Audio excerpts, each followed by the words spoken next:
Ladies and gentlemen, I'm Jimbo the Fuzzy. Welcome back to the last Federation. When we left off, we had a rather long episode trying to get the Burlusts to like us enough to join the Federation.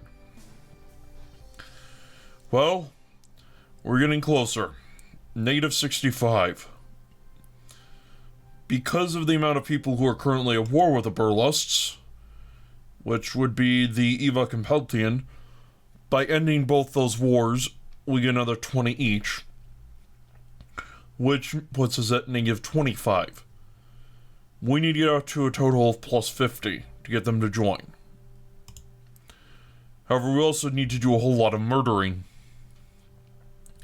So first we will murder Mugog, challenging him to a duel. We'll get 100 leverage with the Prime Warlord, which doesn't hurt. 800 with the other guy, and 800 with whoever's new. Also get plus 60 influence with the Burlusts, which never hurts. Going to cause some chaos, but hey, you never know. Start duel. He has a Burlust Warlord Longship. And it's a boss, okay.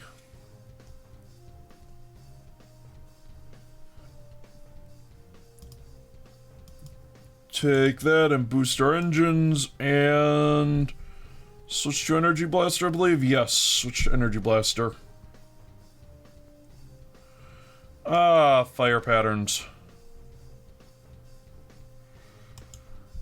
Don't I love seeing attack patterns? Yeah, I like seeing attack patterns.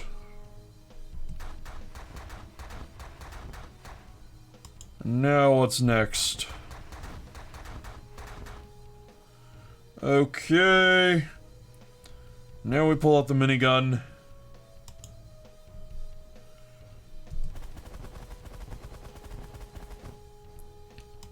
And let's circle a few times.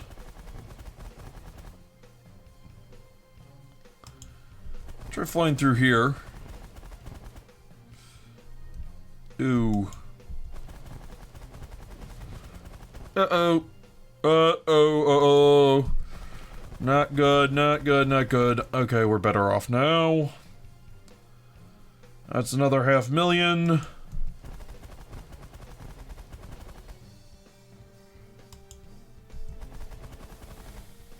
Okay. Ow!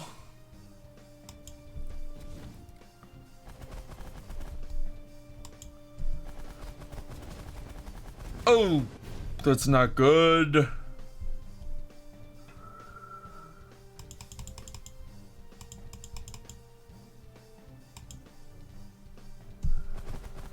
Okay. Now we're getting into a little better shape. And though this is starting to feel like a multi-phase boss fight, which, to be fair, it actually is, in a sense.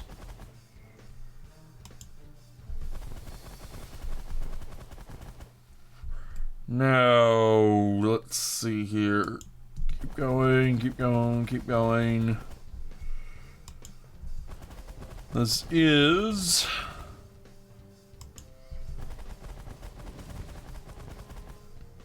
Thing is, I think 742.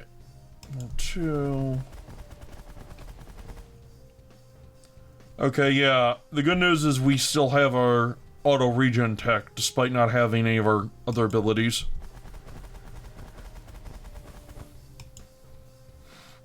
Okay, our shields are now back to full. Yeah. Let's leave a little power in them just in case.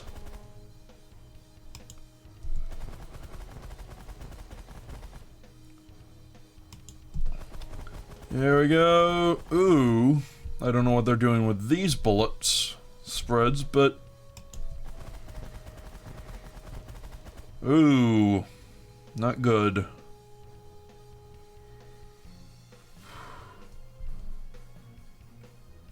Trying to stay close to this guy is hazardous to my health. On the other hand, he's dead in 3 turns at this rate, so...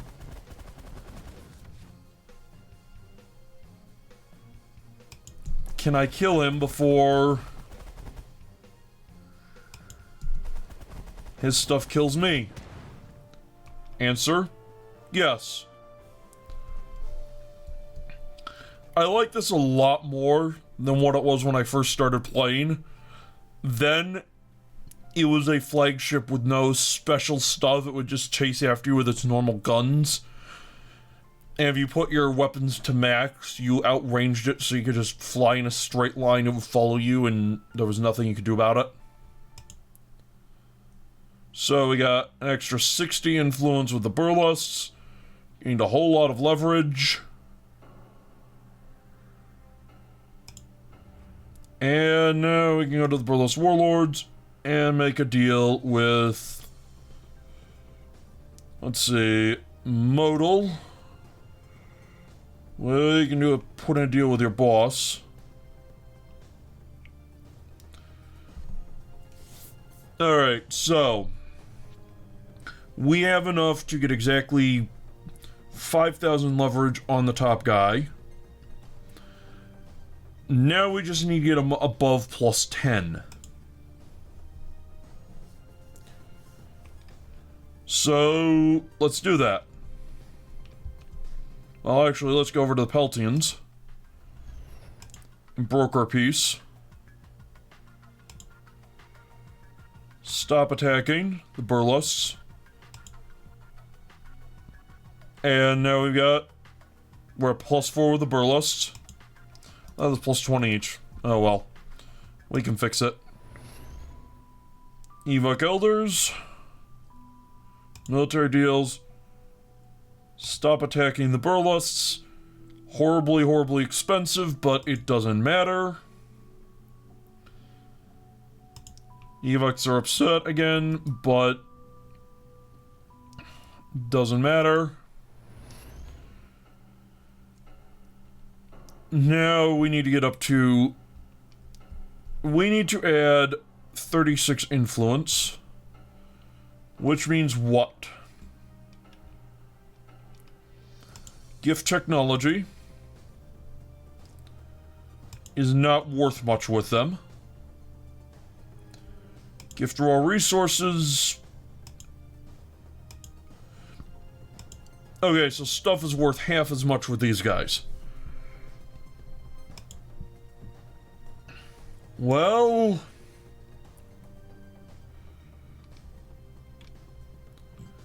let's give them some... Of course, let's boost the ground military, the best ground military guys in the game. Why not? Okay. Plus 20. Since we need to just give them 10 more techs. You know what? Just whatever works.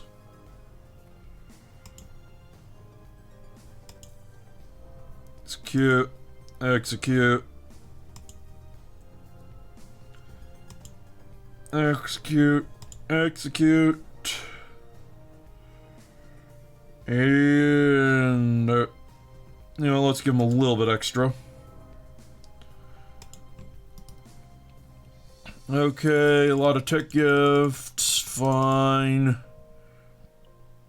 Now we go visit the Burlust Warlords. And let's go make a deal with Modal. Put in a word with your boss. Okay, so that will hurt things a little bit.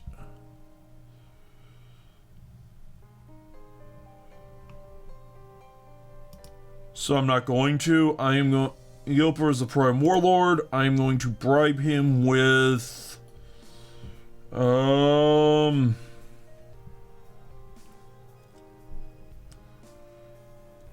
unscannable handheld phaser, of course. Give him murder tools. And then we can give him the, you know what?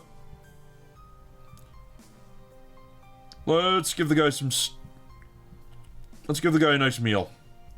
Cocoa and steak. So we just gave him an awesome murder tool and a nice meal. And now we can go to a Federation deal. Pressure to join the Federation. And hit. Pressure to join Federation. Spent 5,000 leverage with Yoper. Burlusts joined Federation. Got 15 influence with the Burlusts and lost 15 with Andor, Evok, and Peltian. However, Federation. Another race has joined the Federation, bringing goals, soul unit, and clear focus. What that means is everyone is now in. Hold on there. I'm running some scans. Hold, please. Holy smokes, I may just be a computer, but I think I might actually be excited. This is all so exciting and new. Am I developing emotions? What? Oh, right. Well, I have good news. Looks like the Federation is universal now.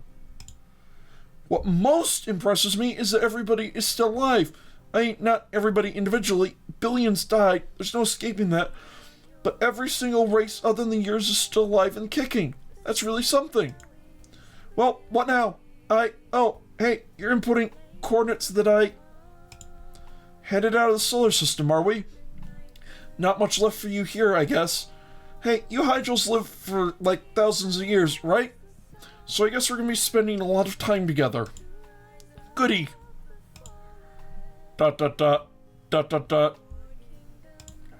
The end. Thanks for playing The Last Federation. Now see if you can do it again. Yes, I can do it again. This is the second time I've done it. And that, ladies and gentlemen, is The Last Federation. Thank you very much for watching the series. As this has been a science fiction game, and this is my usual science fiction slot, the plan for the next game here is to do RimWorld. However, I am waiting for the next version to come out. I was thinking The Last Federation might be long enough, but apparently it wasn't, as the next version isn't scheduled to come out until at least January, last I checked. And, well, I need to find something to put in the spot in the meantime. Ladies and gentlemen, that concludes the series. Right now I'm just going to do a little bit of rambling, essentially, about what I think of the game, comments on some of what happened, some random thoughts involved with what happened, and so forth. It's not going to be much, and there's really no additional content here, unless you want my, well, essentially a little bit of unfocused rambling on the mechanics and how the game works, and why I like it so much, and why I chose it. And beyond that, there's no real reason to stick around. But I thank you for watching anyway.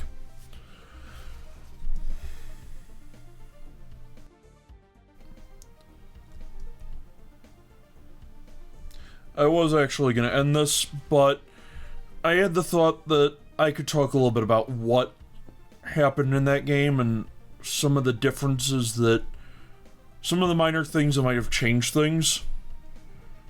So, going to load the game back up right at the end here.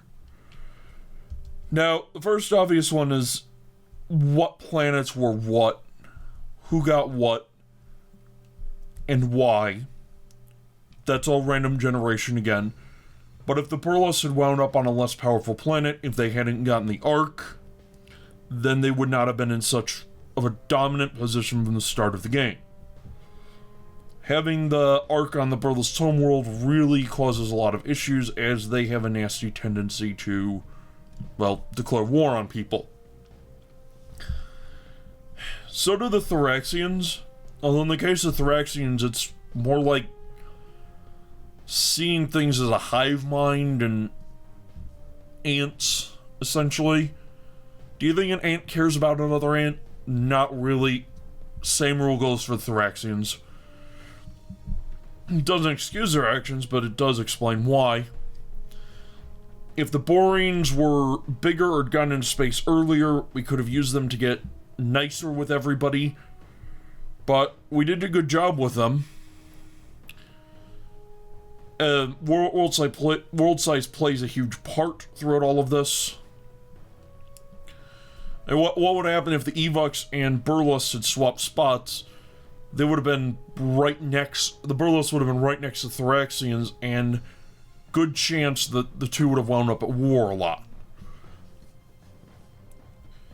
If the order that the races came into space had differed, then we wouldn't have had the Andors so early, so we couldn't have been building up with them very early on, and as a result we wouldn't have been able to, well, probably use them and the Skylaxians along with the Peltians to start the Federation. I probably was still gone for that route, but I don't know if I could have pulled it off. The Accusation Burlust Thraxian version, the Create Strong Federation, is also very dangerous. Unless you can start pulling people in rapidly like we did. Again, using the Skylaxians as that tool to pull in the Thraxians was, again, good. Saved us a lot of grief. We could have put more effort on the Evox early on. That might have helped things. We could have done more to help the Peltian. There are so many. If we had boosted up the Skylaxian public order earlier, when it started to plummet, they wouldn't have had that huge drop, so we might have been able to get the entire Federation going sooner, because they wouldn't have had that massive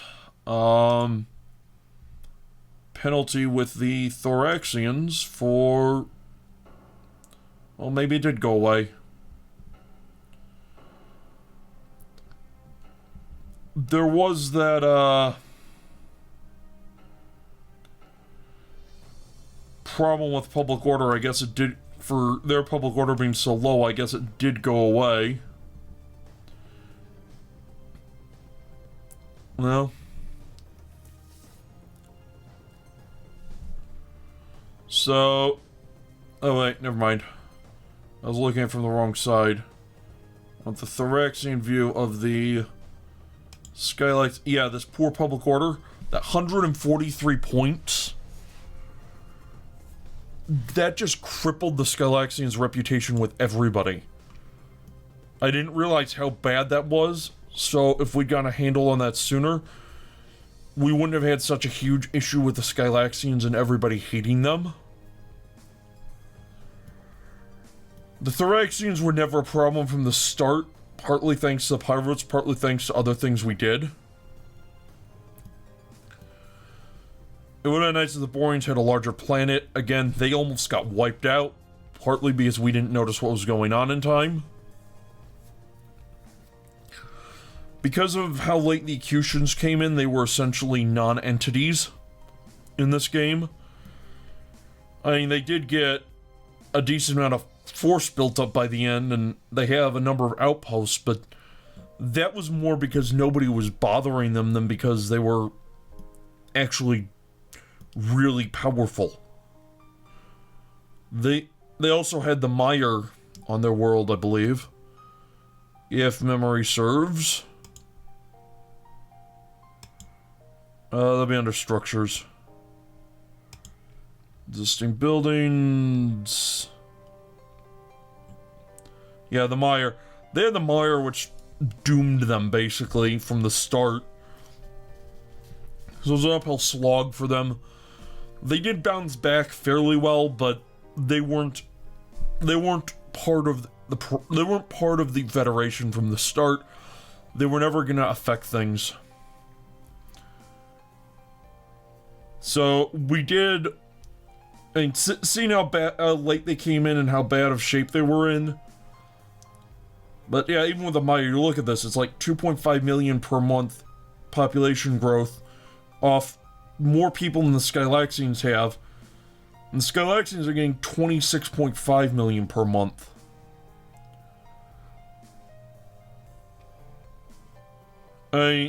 It's... The Borings are getting more than that, but again, they also have the huge tech boost. So... Yeah, there's a lot there that basically knocked the Acutians completely out of the picture. The only concern was keeping them alive. There were a lot of ways to make this go better. We could have killed all the pirate outposts. Although then we wouldn't have the pirates doing things to mess with people, to essentially slow down everyone's military expansion. So there's that. It's not... I think you can see... Well, my point is essentially that there's a lot of variance in how this game plays out, based on all sorts of little circumstances and all sorts of decisions that wind up cascading upon each other. And that's what I find so wonderful about it, because this game was nothing like my previous game. This game, I played with Skylaxians. Last time, I started with the Burlusts, then the Thoraxians were the first to come onto the scene, and I essentially got the Burlusts and Thoraxians to hate each other so much they were at each other's throats for the rest of the game. Neither of them could build up a strong military, either ground or space, because they were both in such a good situation. The Thoraxians didn't have all the planetary problems they have in this game. But, again, that's entirely based on individual situations. There's a lot, as I said, and it really, really is why I like this game so much. Changing one little number somewhere in the random number generator can result in a completely different outcome. And just swap the position of the Thoraxians and the Peltians, like I said. One of the issues we'd had was Thoraxian assassins. But anyone who likes us enough is going to intercept those assassins with their own military fleets.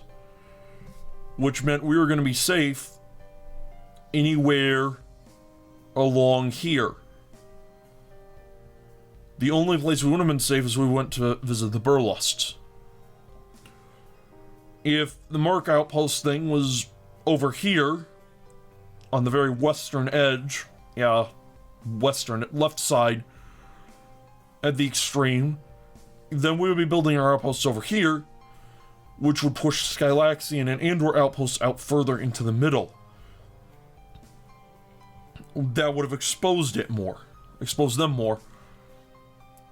And the Borean ones would have been closer to the Borean homeworld. Again, little thing, positioning might have made a difference, depending on what happened. And how many of those are going to happen? I can load up another game right now, and I'm going to have an entirely different star system.